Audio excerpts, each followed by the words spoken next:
వైశాఖ పురాణం 22వ అధ్యాయము దంతిల కోహల శాప విముక్తి. నారద మహర్షి అంబరీష మహారాజునకు వైశాఖమాస మహిమనిట్లు వివరించుచున్నాడు. శృతదేవుని మాటలను విని శృతకీర్తి మహారాజు ఇట్లు అడిగెను.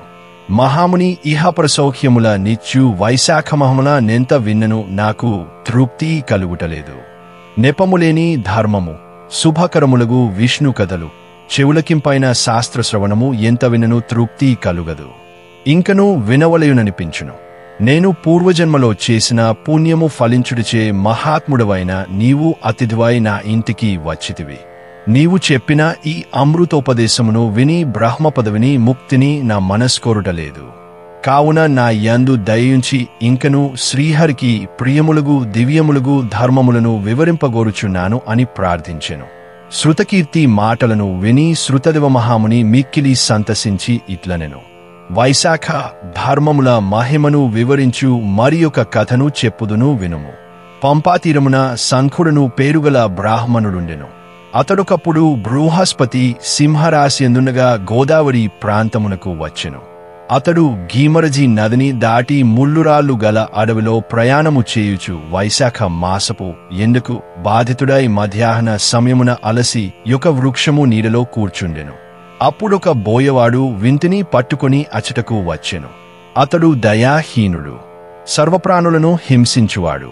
సూర్యునివలె ప్రకాశించుచు రత్నకుండలములను ధరించిన శంఖుని పీడించి వాని వద్దనున్న కుండలములను గొడుగును పాదుకలను కమండలమును లాగుకొనెను.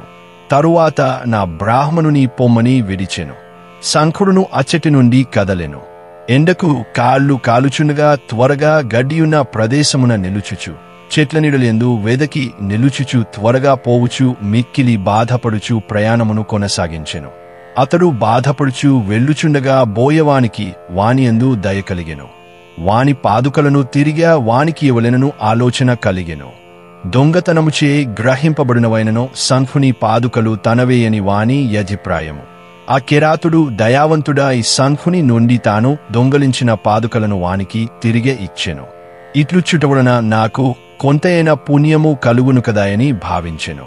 శంఖుడును కిరాతుడిచ్చిన పాదుకలను ధరించి మిక్కిలి సంతృప్తిని పొందెను. సుఖీభవేని వానిని ఆశీర్వదించెను. వీని పుణ్యము పరిపక్వమైనది. వైశాఖమున నితడు దుర్బుద్ధియగు కిరాతుడైనను పాదుకలనిట్లిచ్చెను. వీనికి శ్రీహరి ప్రసన్నుడై వైశాఖమున ఇట్టి బుద్ధి కలిగించెనని పలికెను. ఇప్పుడీ పాదుకలను ధరించి మిక్కిలి సుఖించితిని.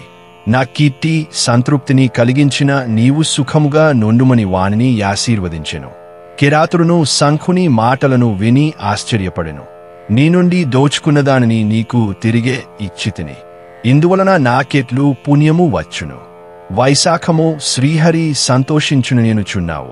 నీవి విషయమును వివరింపుమని శంఖుని ప్రార్థించెను. శంఖుడును కెరాతుని పలుకులకాశ్చర్యపడెను. లోభముగల ఈ కెరాతుడు నీవిట్లు నా నుండి దొంగలించిన పాదుకలను తిరిగే ఇచ్చి ఇట్లు వైశాఖ మహిమ నడుగుట శ్రీహరి మహిమేయని వైశాఖమును మరలమెచ్చెను. దుర్బుద్ధివాయ్ నా వస్తువులను లాగుకొన్నను ఎండలో బాధపడునాయందు దయ కలిగే నా పాదుకలను ఇట్లు ఇచ్చుట మిక్కిలి విచిత్రమైన విషయము. ఎన్ని దానములు ధర్మములు ఆచరించినను వాని ఫలము జన్మాంతరమున కలుగును. కాని వైశాఖమాసదన ధర్మములు వెంటనే ఫలించును సుమ. పాపాత్ముడవైనను కిరాతుడవైనను దైవవశమున నీ కీర్తి బుద్ధి కలిగినది. నీకింత మంచి బుద్ధి కలుగుటకు వైశాఖమాసము శ్రీహరి దయకారణములు సుమ. శ్రీహరికిష్టమైనవి నిర్మలము సంతుష్టికరము అయినచో అది ఏ ధర్మమని మనువు మున్నగువారు చెప్పెరి. వైశాఖమాసమునకు చెందిన ధర్మములు శ్రీహరికి ప్రీతిదాయకములు మిక్కిలి ఇష్టములు. వైశాఖమాస ధర్మములకు సంతోషించినట్లు శ్రీహరియే ధర్మకార్యములకు సంతుష్టినందడు. తపస్సులు యజ్ఞములు వానికి వైశాఖ ధర్మములంతా ఇష్టములు కావు. ఏ ధర్మము వైశాఖ ధర్మమునకు సాటిలేదు. వైశాఖ ధర్మముల నాచరించినచో గయకు, గంగానదికి, ప్రయాగకు, పుష్కరమునకు, కేదారమునకు, కురుక్షేత్రమునకు, ప్రభాసమునకు, సమంతమునకు, గోదావరికి, కృష్ణానదికి, సేతువునకు, ఏ చెటికిని ఏ పుణ్యక్షేత్రమునకు, పవిత్ర నదికి ఏ చెటికిని పోనక్కరలేదు. వైశాఖవ్రత వివరణ ప్రసంగము గంగానది కంటే పవిత్రమైనది. ఈ నదిలో స్నానము చేసిన వారికి, ఈ ప్రసంగమును విన్నవారికి శ్రీహరి ప్రత్యక్షమగును. ఎంత ధనము ఖర్చు పెట్టినను, ఎన్ని దానములు చేసినను, ఎన్ని యాగాదులను చేసినను, స్వర్ణములు భక్తిపూర్ణములగు వైశాఖ ధర్మముల వలన వచ్చు పుణ్యమునకు సాటిగావు. కావుననే ఈ పవిత్రమైన వైశాఖ మాసమునకు నాకు పాదుకలా నీయవలెనని నీకు అనిపించినది. ఈ మాసమంతా గొప్పది కావుననే దీనికి మాధవ మాసమని పేరు వచ్చినది. పాదుకలనిచ్చుటచే నీకు పుణ్యము కలుగును, నిశ్చయము అని సంఖ్యుడు వ్యాజునకు వివరించెను. ఇంతలోనొక సింహము పులిని చంపుటకై వేగముగా బోవుచు మార్గమధ్యమున కనిపించిన మహాగజముపై బడెను. సింహమునకు గజమునకు భయంకరముగు యుద్ధము జరిగెను.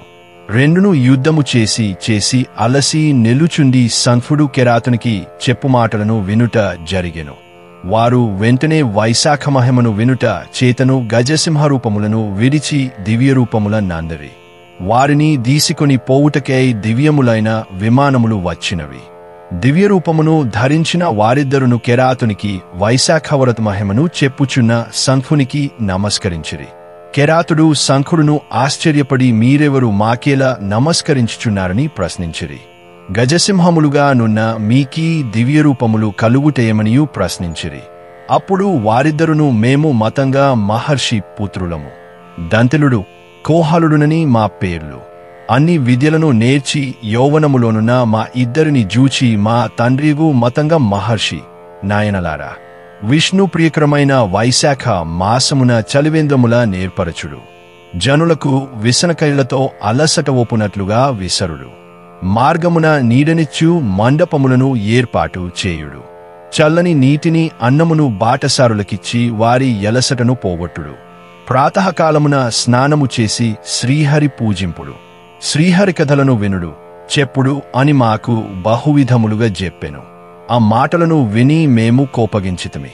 అతడు చెప్పిన ధర్మముల నాచరింపలేదు. పైగా మా తండ్రి మాటలను తిరస్కరించుచు మాకు తోచినట్లు నిర్లక్ష్యముగా సమాధానముల నిశ్చితిమి. ధర్మలాలసుడగు మా తండ్రి మా అవినేమునకు నిర్లక్ష్యమునకు కోపించెను. ధర్మ విముఖుడైన పుత్రుని వ్యతిరేకమున బలుకు భార్యను, దుష్టులను శిక్షింపని రాజులను వెంటనే విడువవలయును.